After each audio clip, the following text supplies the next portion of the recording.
J'ai un recours auprès de toi, Seigneur, que jamais plus je ne sois humilié. Tu m'arraches au filet qu'on m'a tendu. C'est toi qui me protèges. Au nom du Père et du Fils et du Saint-Esprit, la grâce de Jésus notre Seigneur, l'amour de Dieu le Père et la communion de l'Esprit Saint soient toujours avec vous. Nous nous retrouvons aujourd'hui dans cette cathédrale en communion avec celles et ceux qui nous suivent grâce à KTO Télévision. C'est toujours une joie de nous retrouver ainsi pour célébrer l'Eucharistie. Un peu plus loin, vous avez une statue. N'allez pas croire que c'est Saint Patrick. Ce n'est que Saint Joseph. C'est pour la marche des pères de famille demain. Mais voilà, donc, si j'ai bien compris, il porte l'enfant qui montre déjà le chemin. C'est normal puisqu'il est le chemin. En tout cas, nous, il nous montre le chemin qui est le chemin de la miséricorde et de l'amour. Offrons-nous à l'amour qui pardonne. Je confesse à Dieu Tout-Puissant, je reconnais devant mes frères que j'ai péché en pensée, en parole, par action et par omission. Oui, j'ai vraiment péché. C'est pourquoi je supplie la Vierge Marie, les anges et tous les saints, et vous aussi, mes frères, de prier pour moi, le Seigneur notre Dieu, que Dieu Tout-Puissant nous fasse miséricorde, qu'il nous pardonne nos péchés et nous conduise à la vie éternelle.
Prions le Seigneur. Pour te faire connaître, Seigneur, au peuple d'Irlande, tu as choisi l'évêque Saint Patrick. À sa prière et par ses mérites, accorde à ceux qui ont la joie d'être chrétiens, d'annoncer aux hommes les merveilles de ton amour, par Jésus-Christ ton Fils, notre Seigneur et notre Dieu, qui vit et règne avec toi et le Saint-Esprit, maintenant et pour les siècles des siècles.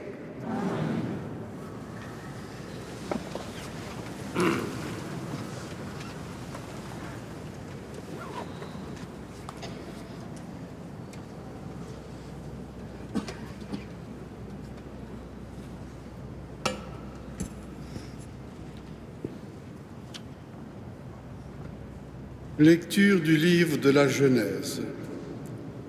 Israël, c'est-à-dire Jacob, aimait Joseph plus que tous ses autres enfants parce qu'il était le fils de sa vieillesse et le fit faire une tunique de grand prix. En voyant qu'il préférait Joseph, ses autres fils se mirent à détester celui-ci.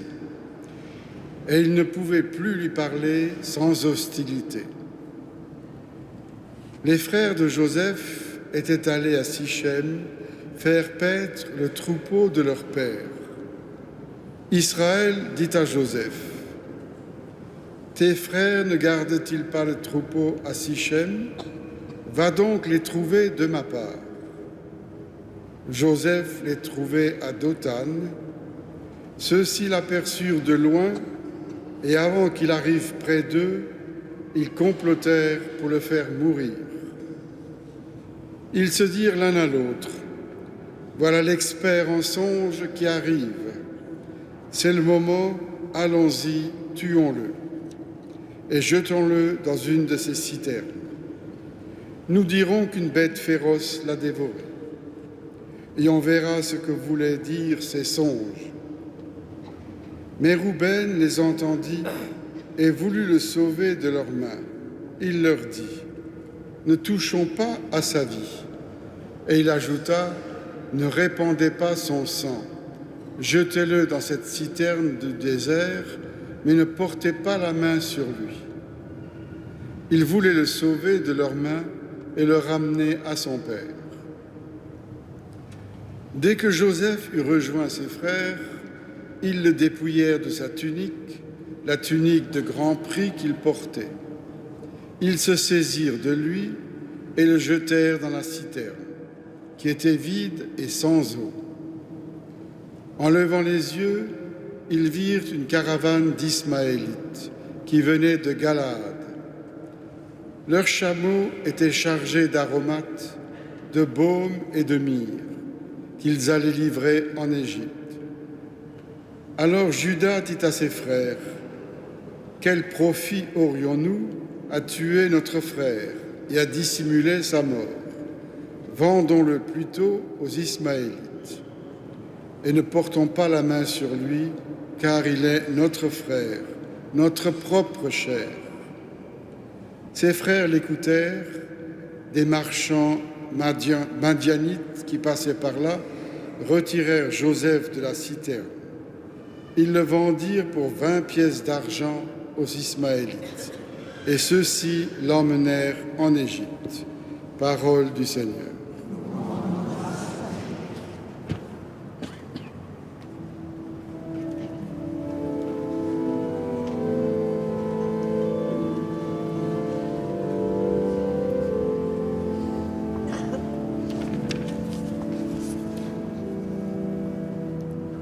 Souvenez-vous des merveilles que le Seigneur a faites. Souvenez-vous des merveilles que le Seigneur a faites. Cherchez le Seigneur et sa puissance. Souvenez-vous des merveilles qu'il a faites.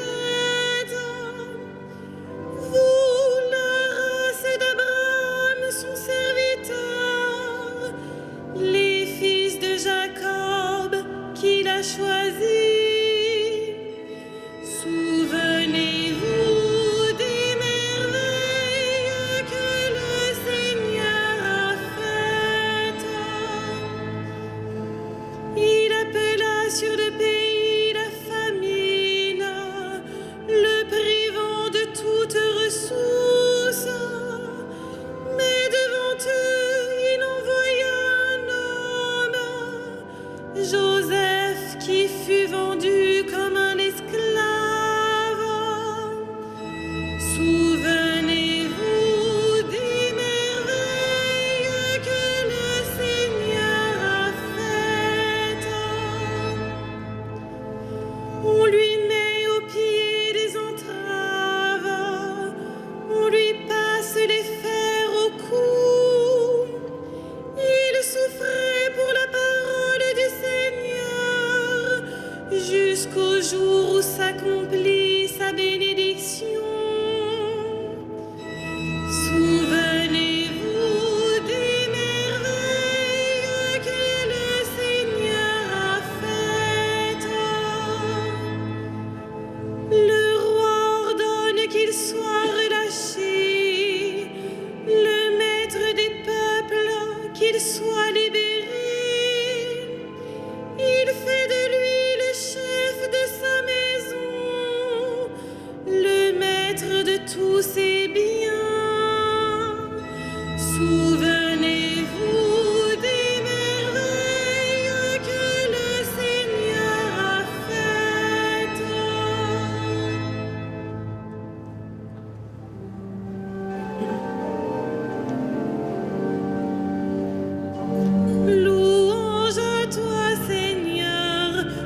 Le Seigneur soit avec vous.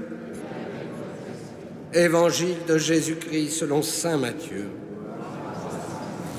En ce temps-là, Jésus disait aux grands prêtres et aux anciens du peuple, « Écoutez cette parabole. Un homme était propriétaire d'un domaine.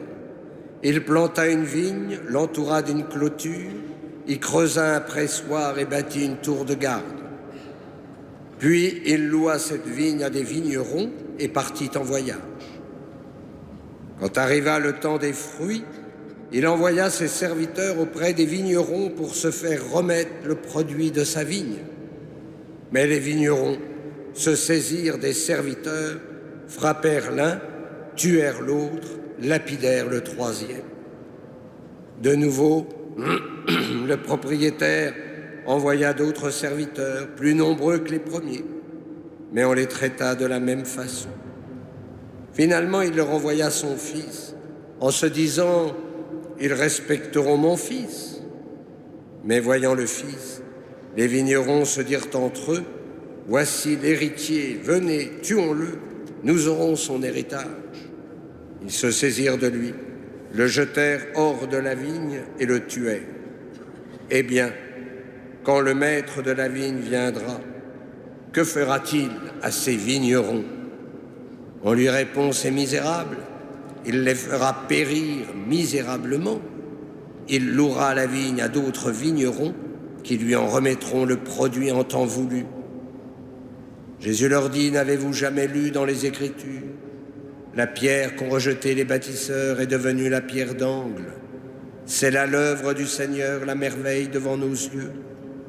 Aussi, je vous le dis, le royaume de Dieu vous sera enlevé pour être donné à une nation qui lui fera produire ses fruits. En entendant les paraboles de Jésus, les grands prêtres et les pharisiens avaient bien compris qu'il parlait d'eux. Tout en cherchant à l'arrêter, ils eurent peur des foules parce qu'elles le tenaient pour un prophète. Acclamons la parole de Dieu. Louange à toi, Seigneur Jésus.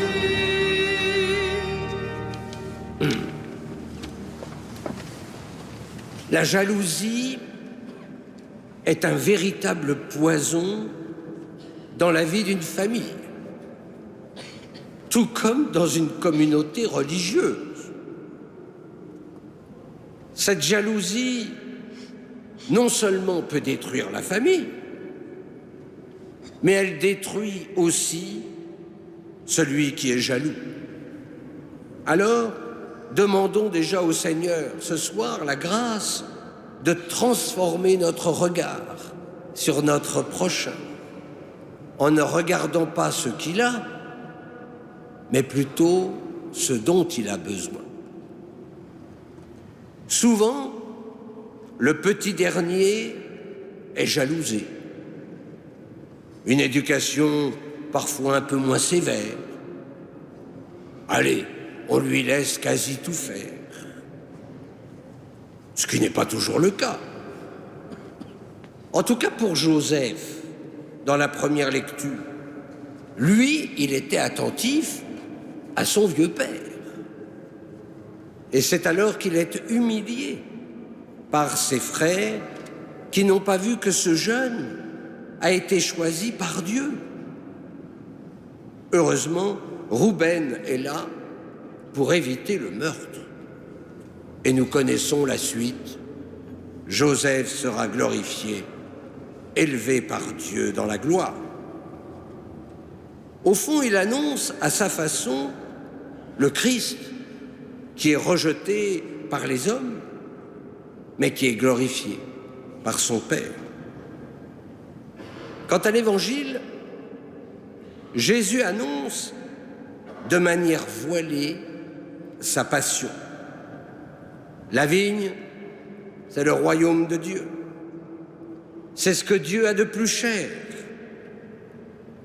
Alors il envoie ses serviteurs qui sont tués. C'est toute l'histoire de l'Ancien Testament. Tous les prophètes sont tués en arrivant à la vigne. Jérusalem c'est la vigne où l'on tue les prophètes. Le Christ va même pleurer sur Jérusalem, qui n'accueille pas les visites de son Seigneur. Alors le Père envoie son Fils unique. Voici l'héritier, venez, tuons-le, nous aurons son héritage. Mais le Père leur retire la vigne et la confie à son nouveau peuple, c'est-à-dire à chacun d'entre nous. Et il s'agit pour nous de remettre au Père le produit de la vigne, parce que nous avons désormais la responsabilité de la vigne, et cette vigne, c'est l'Église. Quels sont les fruits que je vais offrir au Seigneur? Comment vais-je entretenir cette vigne? Ou si vous voulez, est-ce que j'aime l'Église? Oh certes, nous le savons, il y a des pécheurs, il y a des scandales. Allez, ce soir, si je regardais aussi les saints, il y en a dans l'Église, et des saints vivants. Peut-être faut-il avoir la grâce d'un regard surnaturel sur l'Église. À la fois, vous savez, regarder l'Église qui chemine, et puis l'Église des saints, la Jérusalem céleste. Il faut toujours savoir un peu loucher. Nous pourrons faire toutes les études sociologiques possibles. Nous pourrons étudier l'Église à partir de ses institutions, mais moi je peux vous assurer que nous passerons à côté du mystère de l'Église. La vraie réforme de l'Église, c'est notre sainteté. C'est d'ailleurs ce que fait le pape François en nous ramenant à l'essentiel. Oui, il nous faut, en tout cas à l'intérieur de l'Église, il nous faut condamner le carriérisme, la jalousie, les rumeurs, les murmures, et nous mettre bien plutôt au service de la vigne, au service de notre Dieu. Les vignerons homicides, ils pensaient avoir l'héritage du Fils, ils ne l'ont pas eu. Le Seigneur nous a confié non seulement sa vigne, mais il nous a déjà partagé l'héritage par une surabondance de grâce. Dieu, par son Fils bien-aimé, nous comble déjà de son amour, de sa liberté, de sa divinité. Alors à nous d'en être dignes, à nous de profiter de toutes ces grâces, parce que la vigne, elle est généreuse. Laissons-nous émonder par le Christ pour porter de nombreux fruits. Amen.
Prions ensemble au moment d'offrir le sacrifice de toute l'Église.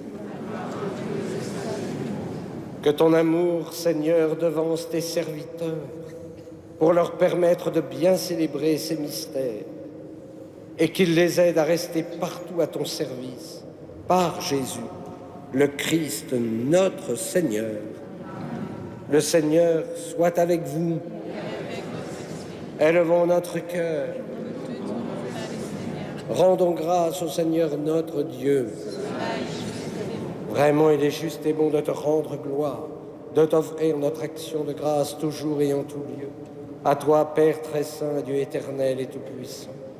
Tu accueilles nos pénitences comme une offrande à ta gloire, car nos privations, tout en abaissant notre orgueil, nous invitent à imiter ta miséricorde et à partager avec ceux qui ont faim.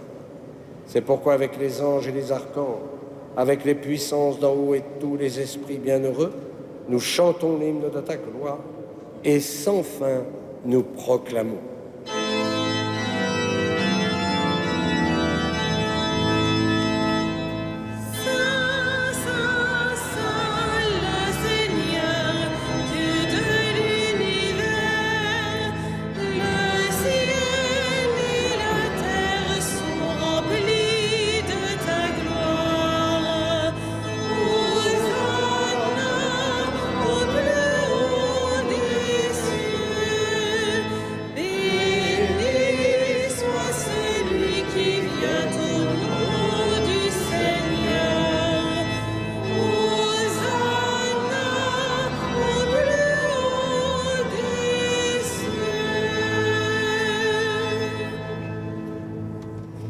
Tu es vraiment saint, Dieu de l'univers, et toute la création proclame ta louange. Car c'est toi qui donnes la vie, c'est toi qui sanctifies toutes choses, par ton Fils, Jésus-Christ, notre Seigneur, avec la puissance de l'Esprit Saint. Et tu ne cesses de rassembler ton peuple, afin qu'il te présente partout dans le monde une offrande pure. C'est pourquoi nous te supplions de consacrer toi-même les offrandes que nous apportons, sanctifie-les par ton esprit, pour qu'elles deviennent le corps et le sang de ton Fils, Jésus-Christ notre Seigneur, qui nous a dit de célébrer ce mystère. La nuit même où il fut livré, il prit le pain. En te rendant grâce, il le bénit, il le rompit et le donna à ses disciples en disant : « Prenez et mangez-en tous. Ceci est mon corps, livré pour vous. »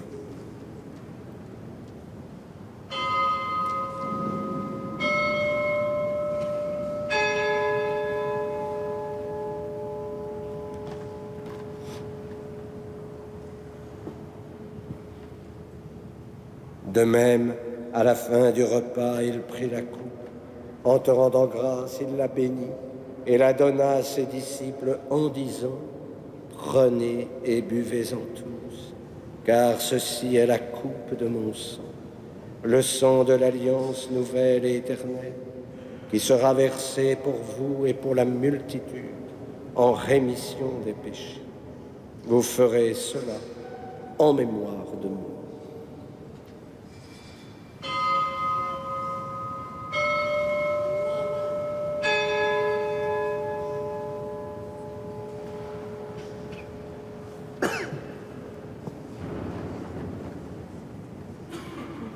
Il est grand le mystère de la foi. Nous proclamons ta mort, Seigneur Jésus.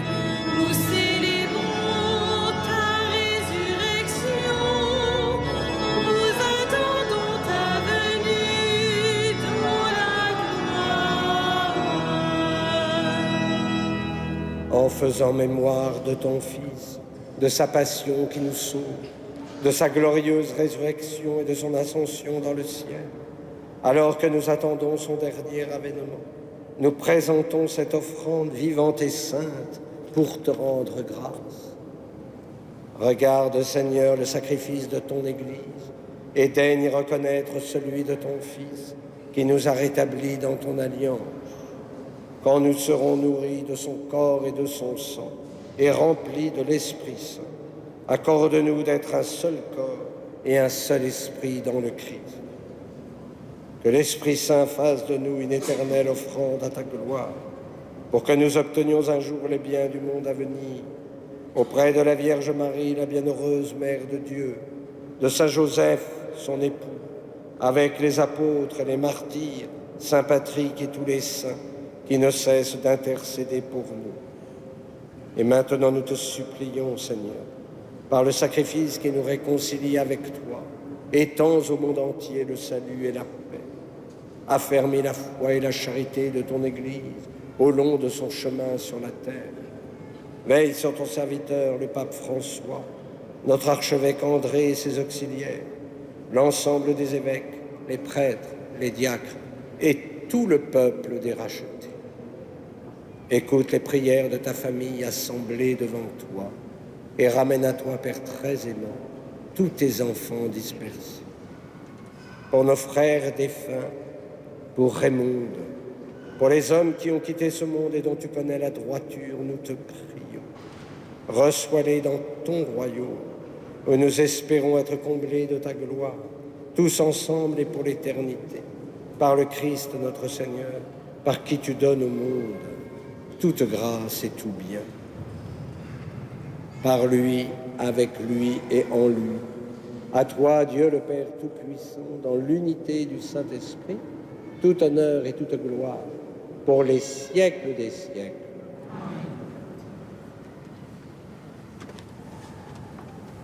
Comme nous l'avons appris du Sauveur, et selon son commandement, nous osons dire, Notre Père, qui es aux cieux, que ton nom soit sanctifié, que ton règne vienne, que ta volonté soit faite sur la terre comme au ciel.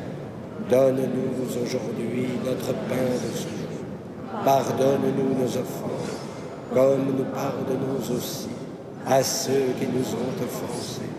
Et ne nous soumets pas à la tentation, mais délivre-nous du mal. Délivre-nous de tout mal, Seigneur, et donne la paix à notre temps. Par ta miséricorde, libère-nous du péché. Rassure-nous devant les épreuves en cette vie, où nous espérons le bonheur que tu promets et l'avènement de Jésus-Christ, notre Sauveur.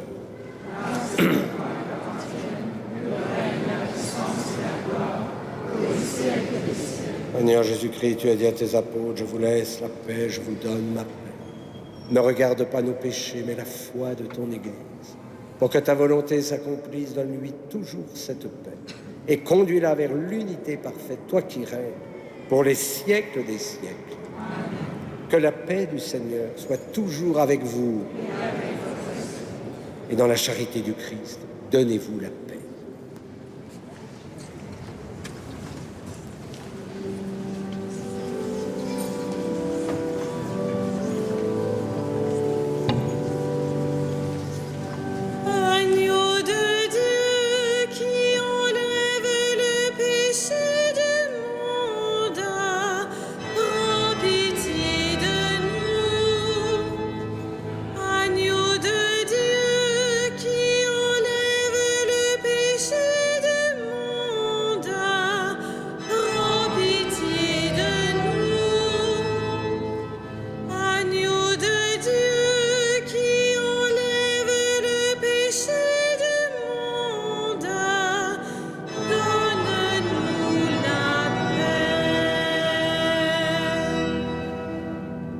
Heureux les invités au repas du Seigneur. Voici l'agneau de Dieu qui enlève le péché du monde. Seigneur, je ne suis pas digne de te recevoir, mais dites seulement une parole et je serai guéri.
Dieu nous a aimés et il a envoyé son Fils qui est la victime offerte pour nos péchés.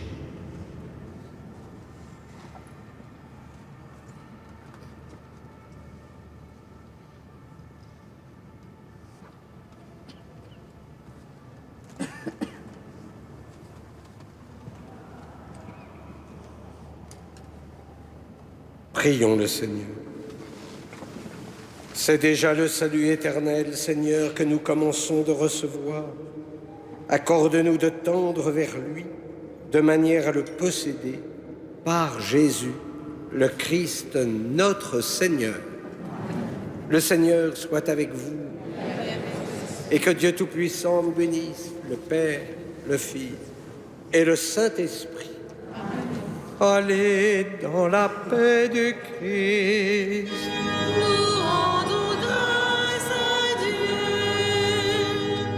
Et comme nous le faisons chaque soir dans cette cathédrale, nous nous tournons vers Notre-Dame, toujours l'occasion de lui confier nos intentions, de toutes les intentions que je peux recevoir via Catéo. Et donc, sachez que je les porte régulièrement devant Notre-Dame de Paris. Ave Regina Caelorum.